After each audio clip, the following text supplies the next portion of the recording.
అటువంటి కామాక్షి పరదేవత విగ్రహం మాత్రం దేనికి అంటుకుని నిలబడదు. దానికి కింద దేని ఆధారపీఠం లేదు.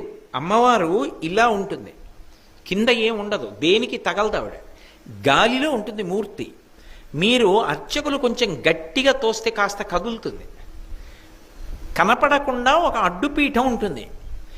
అది ఒకప్పుడు ఏమైందంటే ఆలయానికి కుంభాభిషేకం చేస్తున్నప్పుడు ఇప్పుడు ఉన్న కంచికామకోటి పీఠాధిపతులు జయేంద్ర సరస్వతి మహాస్వామి వారు ఆ పలక తీసి చూడండి అన్నారు.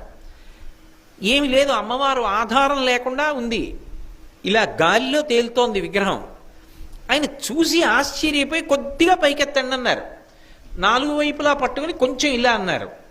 ఒక్క అరాంగుళం పైకి లేచింది అంతే.